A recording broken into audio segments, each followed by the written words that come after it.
Nova Manhã. Diego Amorim chegando com a Conexão Brasília. Bom dia, Diego Amorim, que hoje nos traz um convidado.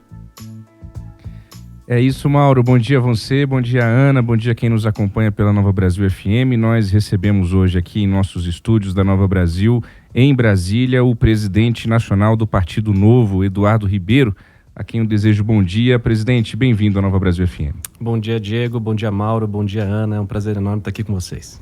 Presidente, vamos começar falando um pouquinho sobre o que é o Partido Novo. O Partido Novo nasceu lá em 2011, já são aí cerca de 12 anos de existência.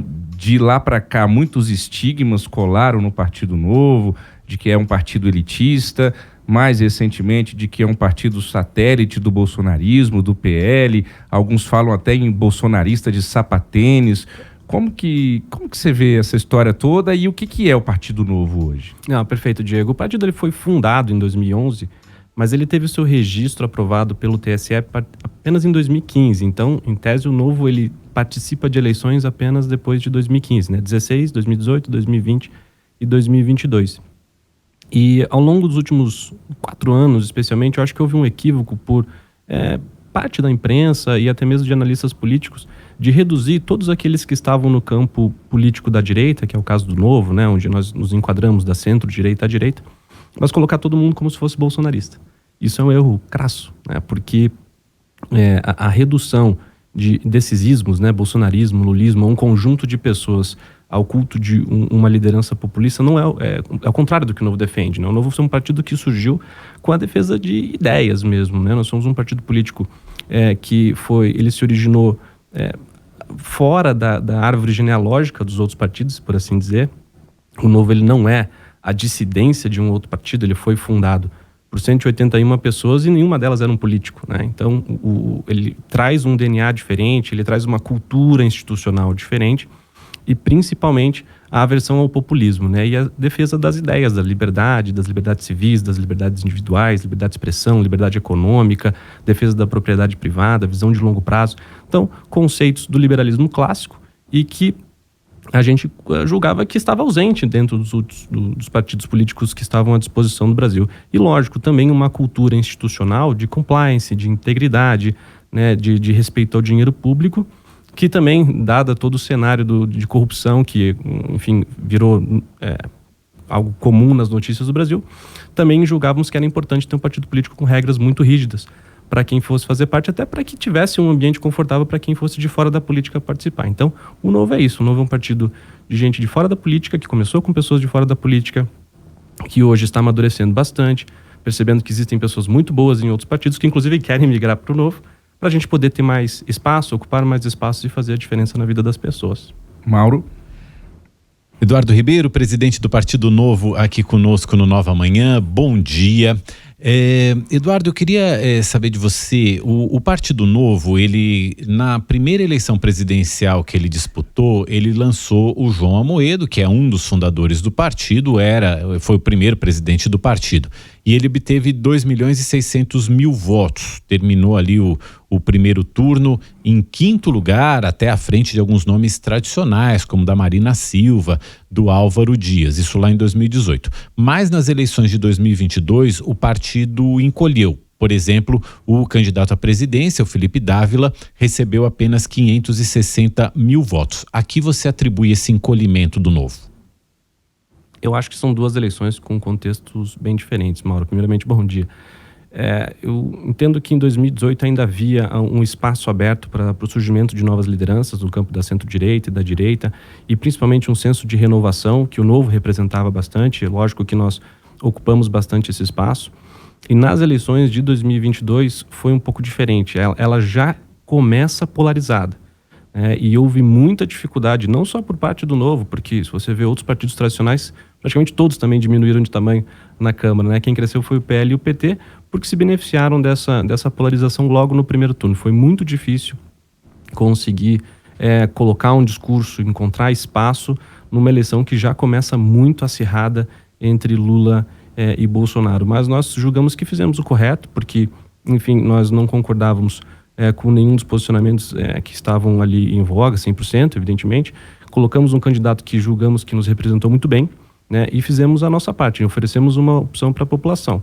É lógico que toda eleição tem a sua história, mas mesmo depois do que a gente pode considerar uma derrota, vamos dizer assim, né, por parte da gente perder uma parte considerável da nossa bancada, o Novo, especialmente nos últimos 4 meses, tem batido recordes de filiação, né? Isso foi uma surpresa bastante. A gente amadureceu, o partido revisou regras internas, né? Entendeu que algumas coisas que carregávamos eram dogmas que iam contra a natureza da própria política, e isso dificultou com que o Novo pudesse ter a sua expansão, ainda que preservando seus princípios e valores, mas não considero uma derrota e considero que, inclusive, o Novo se posicionou muito bem justamente pelo que está acontecendo agora, né? Muitas pessoas querendo vir para o Novo, a gente projetando aí quase 300, 400 municípios para as próximas eleições, inclusive pessoas com mandato querendo vir para o Novo, se sentem confortáveis com a atual postura do partido.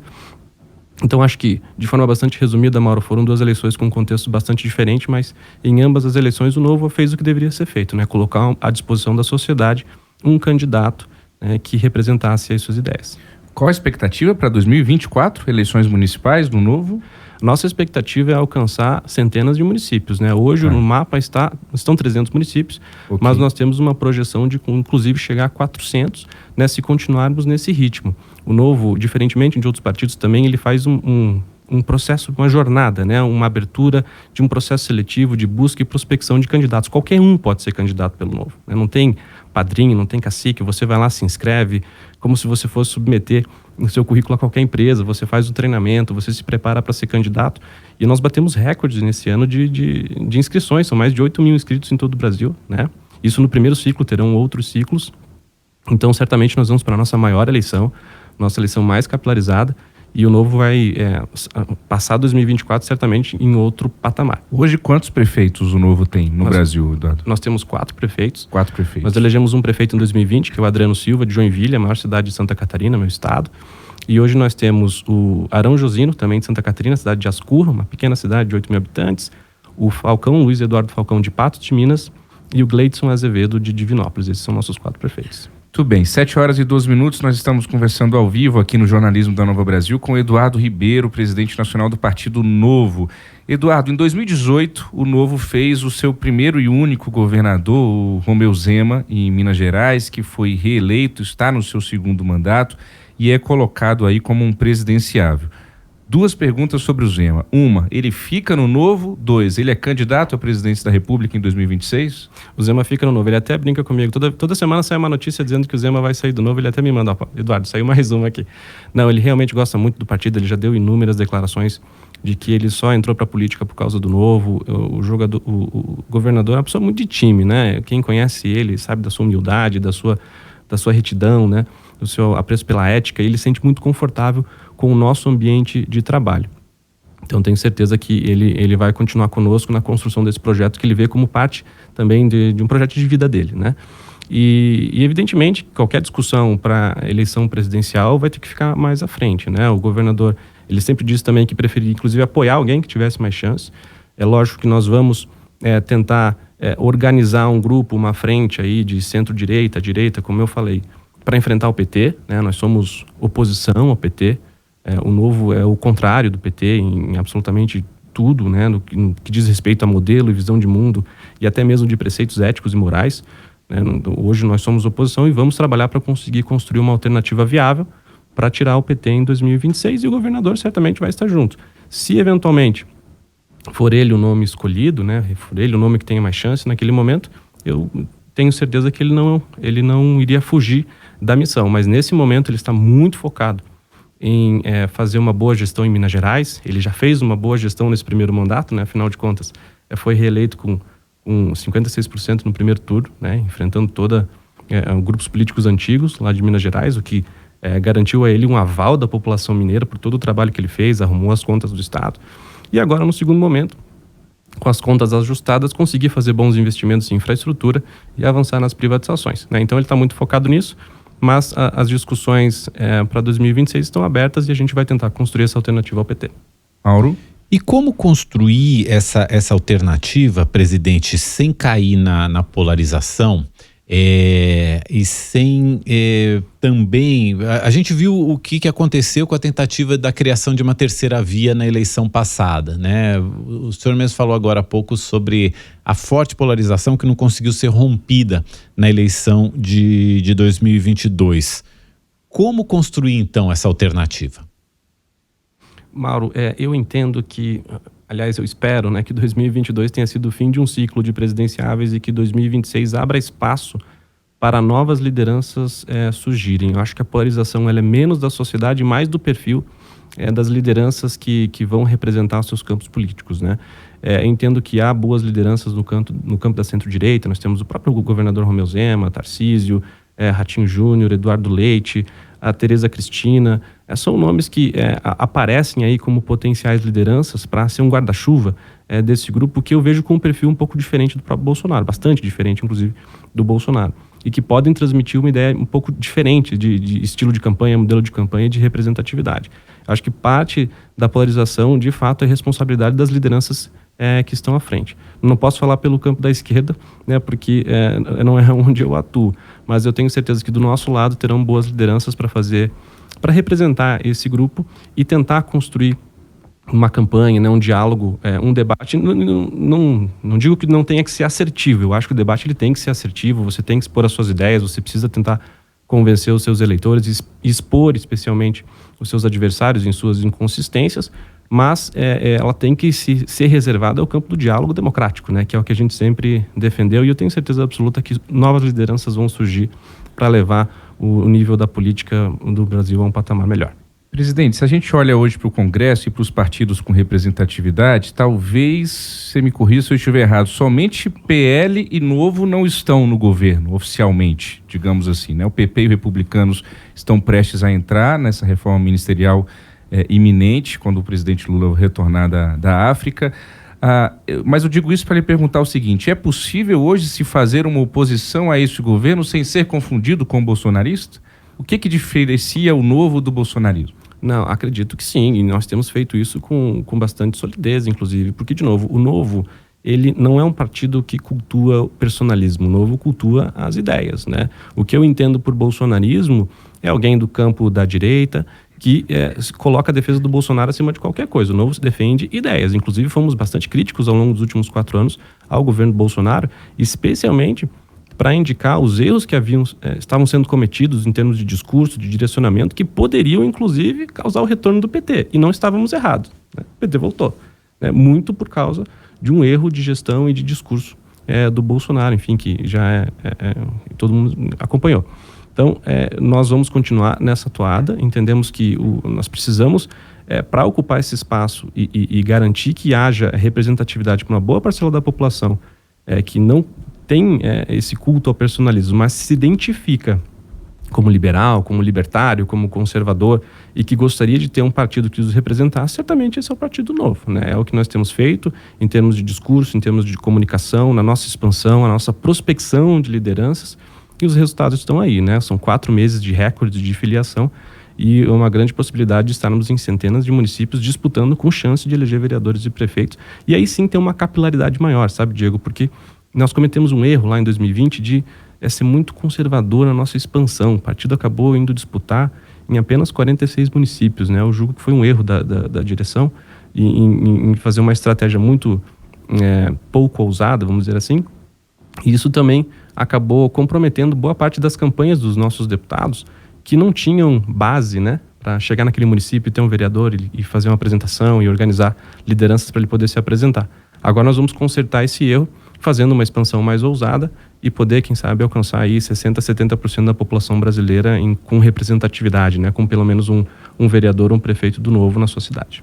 Presidente, só voltando um pouquinho no Romeu Zema, como que o partido avaliou esse episódio em que ele defendeu a criação de um consórcio Sul-Sudeste e todas as reações seguintes àquela entrevista que ele concedeu ao jornal Estado de São Paulo?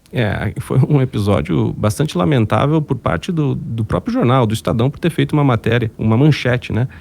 Que não traduzia o que ele falou. Inclusive, o próprio Estadão mudou a manchete depois. E só que, enfim, o print rodou o Brasil, né, e serviu de munição, inclusive para membros do alto escalão do governo usarem para atacar de forma bastante irresponsável o governador Zema por algo que ele não falou. Muito embora ele tenha ali defendido de fato a organização dos estados de Sul-Sudeste com interesses políticos e econômicos em comum, assim como há o consórcio do Nordeste, então não havia absolutamente nada de errado naquilo. Mas infelizmente isso foi usado para atacá-lo muito em função de uma visão de longo prazo eleitoral ali, pelo que eu entendi do governo, né, e por parte da esquerda, de tentar desmoralizar um adversário político. Infelizmente para eles, né, infelizmente para nós, o tiro saiu pela culatra, porque inclusive numa própria pesquisa publicada pela Quest, praticamente 60% dos brasileiros, inclusive 60% dos nordestinos, concordavam com a posição do Zema e o direito de organizar os estados do Sul e Sudeste em torno de interesses em comum. Ou seja, há uma desconexão muito grande por parte, inclusive, da imprensa e da... Muito se falou em cisão do país, presidente. A fala dele não fomenta essa cisão e essa divisão? Em nenhum momento ele fala isso, né? Inclusive, a própria palavra contra, né? Sul e Sudeste contra o Nordeste, que era a primeira versão da manchete, aquilo eu fui ver a matéria, evidentemente que eu vi a manchete, e eu li a matéria inteira, uma matéria extensa, e em nenhum momento ele fala aquilo. A ponto do Estadão, inclusive, mudar a manchete. Só que óbvio que aquilo foi usado de cunho eleitoral. Em nenhum momento o Romeu Zema fala aquilo. O Novo defende a União. O Novo defende, de fato, o federalismo, né? Que os estados tenham mais autonomia, que os municípios tenham mais autonomia. Nós não acreditamos em um governo central, arrecadador, poderoso, forte, porque nós entendemos que isso é, de fato, uma ameaça às liberdades individuais, às liberdades civis. Mas em nenhum momento se defendeu isso. O Novo não defende separatismo nem nada disso, mas foi usado evidentemente de cunho político para prejudicar a imagem do governador, só que o tiro saiu pela culatra. O governador saiu muito mais conhecido e muito mais bem visto, inclusive, e não é falar de percepção, as pesquisas acabaram mostrando isso. 7h21, esse foi o presidente do Partido Novo, Eduardo Ribeiro, que participou conosco hoje aqui ao vivo, direto dos estúdios em Brasília. Eduardo, até uma próxima oportunidade, obrigado pela entrevista. Muito obrigado, Diego, até a próxima. Mauro. Obrigado, Diego. Obrigado ao presidente do Partido Novo, Eduardo Ribeiro, pela entrevista nesta terça-feira. São 7h22.